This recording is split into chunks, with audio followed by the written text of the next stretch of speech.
Hello everyone, welcome back to our channel rise for excellence. आज की इस video में हम हिमाचल प्रदेश टेट मेडिकल की जो है वो प्रीवियस ईयर क्वेश्चन जो है डिस्कस करने वाले हैं और ये क्वेश्चन पेपर जो है वो 2012 का है। तो चलिए आज का वीडियो शुरू करते हैं।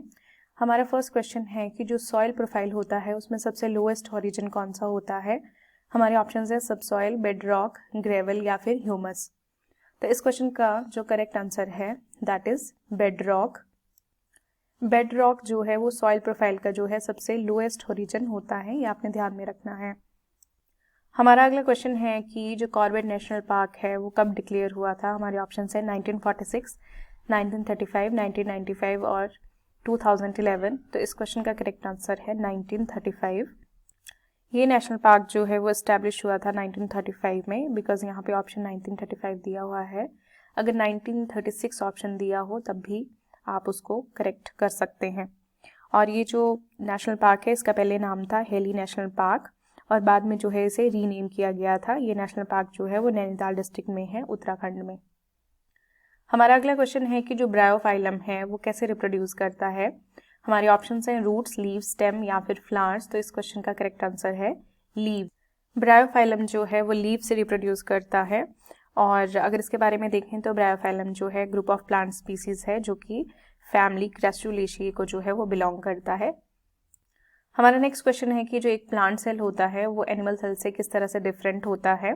तो हमारे ऑप्शंस हैं cell membrane, nucleus, mitochondria and cell wall. इस क्वेश्चन का करेक्ट आंसर है सेल वॉल। जो प्लांट सेल है उसमें हमें सेल वॉल देखने को मिलती है पर एनिमल सेल में ये नहीं होती है, इसीलिए आपको प्लांट्स जो हैं वो स्ट्रॉन्ग दिखाई देते हैं। और ये जो सेल वॉल होती है प्लांट की ये सेलुलोज से बनी होती है, ये भी आपने ध्यान में रखना है। हमारा अगला क्वेश्चन है कि कौन सा ऐसा प्रोसेस है जिसमें जो नंबर ऑफ क्रोमोसोम होता है वो हाफ हो जाता है उसके ओरिजिनल नंबर से। यानी कि अगर आपके क्रोमोसोम 12 हैं तो उसका हाफ हो जाएगा।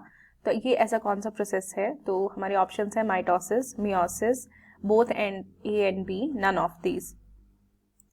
इस क्वेश्चन का करेक्ट आंसर है मियोसिस। मियोसिस जो है ये ऐसा प्रोसेस है जहाँ पे जो क्रोमोसोम नंबर है वो रिड्यूस हो जाता है हाफ में।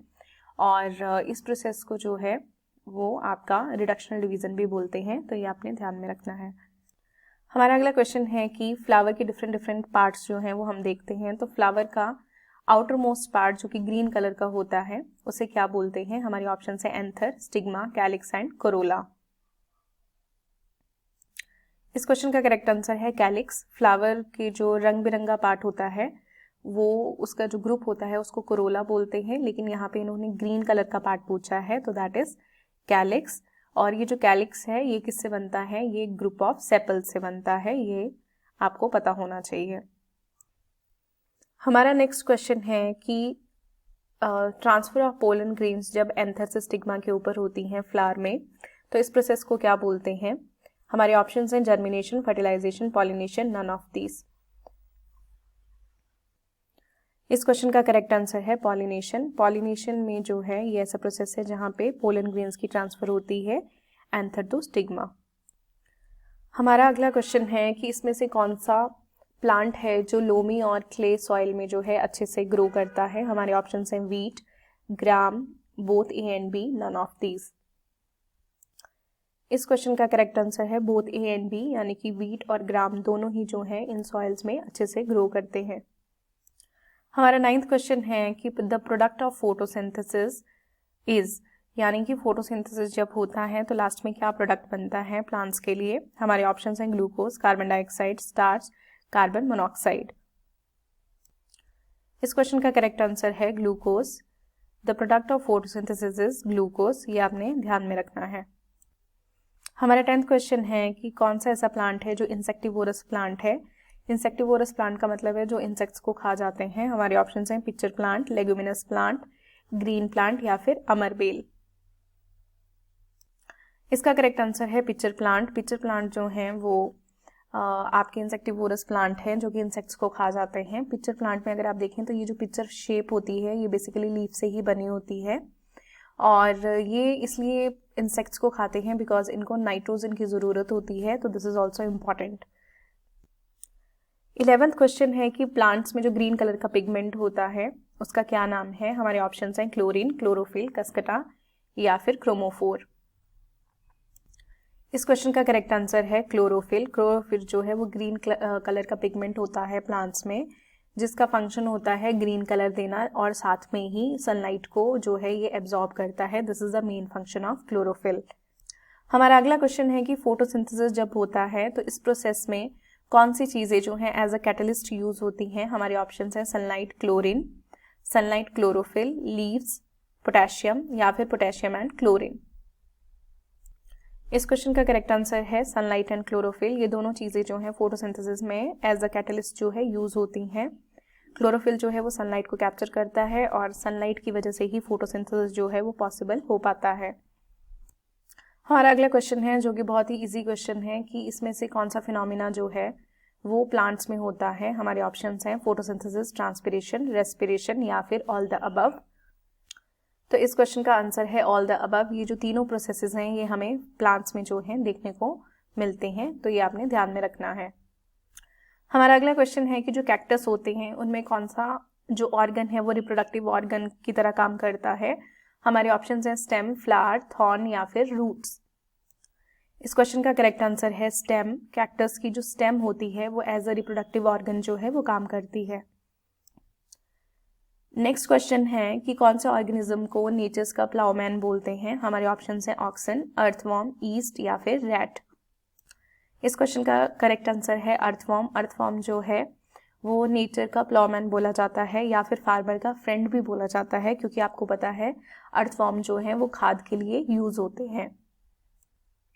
हमारा अगला क्वेश्चन है एंड बहुत ही इंपॉर्टेंट क्वेश्चन है जो बार बार पूछा जाता है कि फ्लावर की ओवरी में जो ओव्यूल्स होते हैं आफ्टर फर्टिलाइजेशन वो किस चीज में बदल जाते हैं। हमारे ऑप्शंस हैं सीड्स, फ्रूट, फ्लावर या फिर स्टेम। इस क्वेश्चन का करेक्ट आंसर है सीड्स। ये आपने ध्यान में रखना है कि ओव्यूल्स जो हैं वो सीड में जो हैं वो चेंज हो जाते हैं और ओवरी जो है वो फ्रूट में चेंज हो जाती है। तो ये दोनों चीजें जो हैं वो इंपॉर्टेंट है और बार बार पूछी जाती हैं। हमारा 17th क्वेश्चन है कि जो टॉप सॉइल होती है जब उसका रिमूवल होता है विंड या वाटर की वजह से, तब उस प्रोसेस को हम क्या बोलते हैं। तो हमारे ऑप्शंस हैं सॉइल इरोजन, लीचिंग, डिफॉरेस्टेशन या फिर ड्राउट। इस क्वेश्चन का करेक्ट आंसर है सॉइल इरोजन। सॉइल इरोजन में क्या होता है कि विंड या वाटर जो है सॉइल की टॉप जो लेयर होती है उसका रिमूवल करता है।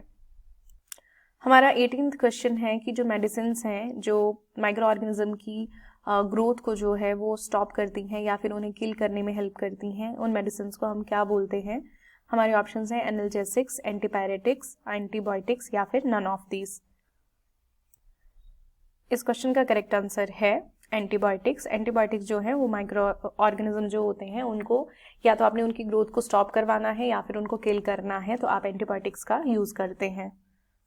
हमारा अगला क्वेश्चन है कि carrier of malaria causing protozoan is, यानी कि आपका जो मलेरिया डिजीज है वो कौन सा प्रोटोजोन वो जो है, मतलब उस पे जो मलेरिया है वो प्रोटोजोन से होता है और उस प्रोटोजोन को कौन कैरी करता है, ये क्वेश्चन है।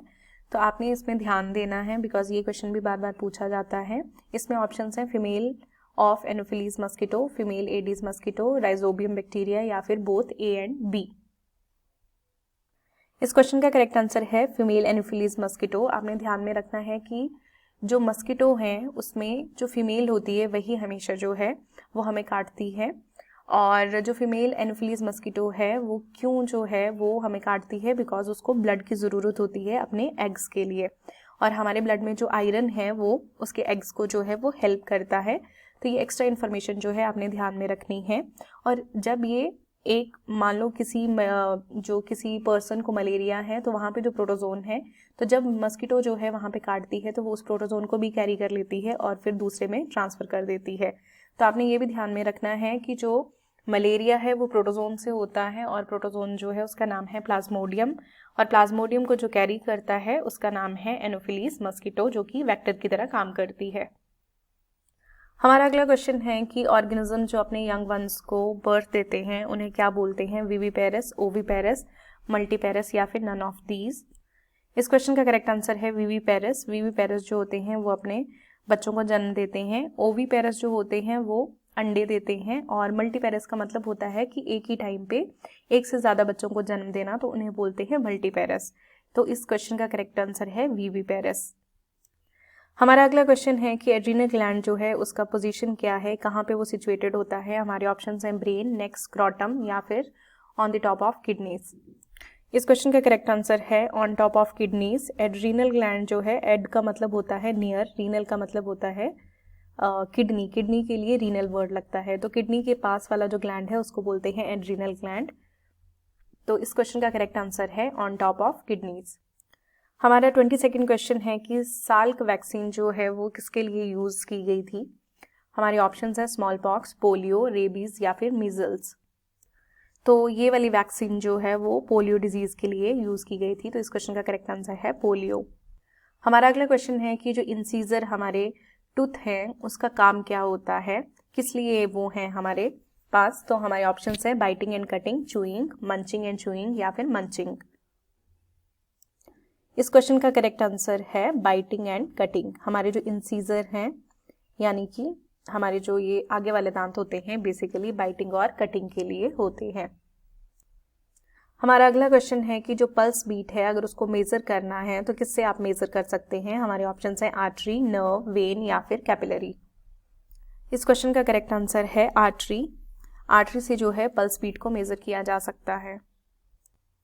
हमारा अगला क्वेश्चन है कि which is called the power house of the cell. कौन सा ऐसा ऑर्गेनेली है जिसको power house of the cell बोलते हैं। हमारे ऑप्शंस हैं न्यूक्लियस, माइटोकॉन्ड्रिया, राइबोसोम्स या फिर लाइसोसोम। ये क्वेश्चन भी जो है वो काफ़ी बार एग्जाम में पूछा जाता है, तो ये क्वेश्चन भी इंपॉर्टेंट है।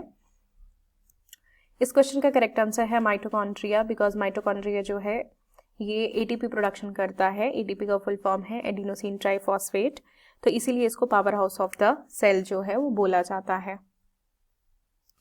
हमारा 26 क्वेश्चन है कि जब कोई माइक्रोब जो है हमारी बॉडी में एंटर करता है डिजीज़ कॉज करने के लिए, तो हमारी बॉडी जो है कुछ ऐसी चीज़ें बनाती हैं ताकि वो उस माइक्रोब से जो है वो लड़ सके। तो हमारे ऑप्शंस हैं एंटीजन, एंटीबॉडी, एंटीबायोटिक्स या फिर एंटीहिस्टामिन्स। इस क्वेश्चन का करेक्ट आंसर है एंटीबॉडी। हमारी बॉडी में जब भी कोई माइक्रोब्स या कोई वायरस, कोई भी चीज़ जो है हमारी बॉडी को अटैक करने के लिए एंटर करती है, तो हमारी बॉडी में जो हमारा इम्यून सिस्टम है वो एंटीबॉडीज़ को बनाता है, जो कि ऑटोमेटिकली जो है वो हमारी डिजीज़ से जो है लड़ने की क्षमता रखती हैं।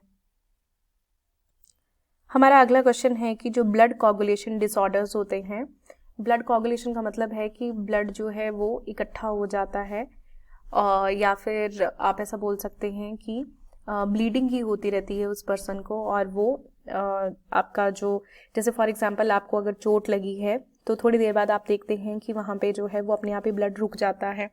लेकिन अगर ऐसा नहीं हो रहा है तो उस पर्सन को किस चीज़ की डेफिशिएंसी है। हमारे ऑप्शंस हैं vitamin A, vitamin D, vitamin C या फिर विटामिन के। इस क्वेश्चन का करेक्ट आंसर है विटामिन के। जिन लोगों को विटामिन के की डेफिशिएंसी होती है उनकी बॉडी में आपको ब्लड कोगुलेशन डिसऑर्डर देखने को मिलते हैं, यानी कि उनका ब्लड जो है वो क्लॉट नहीं कर पाता है और आपको उनमें जो है वो एक्सेसिव ब्लीडिंग जो है वो फिर देखने को मिलती है। हमारा अगला क्वेश्चन है कि क्रेनियल नर्व्स जो हैं वो उनका नंबर कितना होता है। जब भी ऐसे क्वेश्चन आए तो आपने ध्यान से देखना है कि क्वेश्चन में क्या पूछा है, नंबर पूछा है या फिर पेयर पूछा है। तो क्रेनियल नर्व्स का जो नंबर है उसके ऑप्शंस हैं 12, 31, 24 या फिर 13। तो इस क्वेश्चन का करेक्ट आंसर है 24। क्रेनियल नर्व्स जो हैं वो 24 इन नंबर होती हैं, और अगर पेयर की बात करें तो 12 पेयर्स होते हैं इनके। और क्रेनियल नर्व्स जो होती हैं वो डायरेक्टली ब्रेन से कनेक्टेड होती हैं, और हमारे विजन या फिर सुनने का, स्मेल या मूवमेंट जो है, इन सब चीज़ों को जो है ये नर्व्स कंट्रोल करती हैं। हमारा 29th क्वेश्चन है कि इंटरलिंक्ड फूड चेन्स जो होती हैं वो क्या बनाती हैं। हमारे ऑप्शंस हैं food net, food hub, food web या फिर फूड पार्क।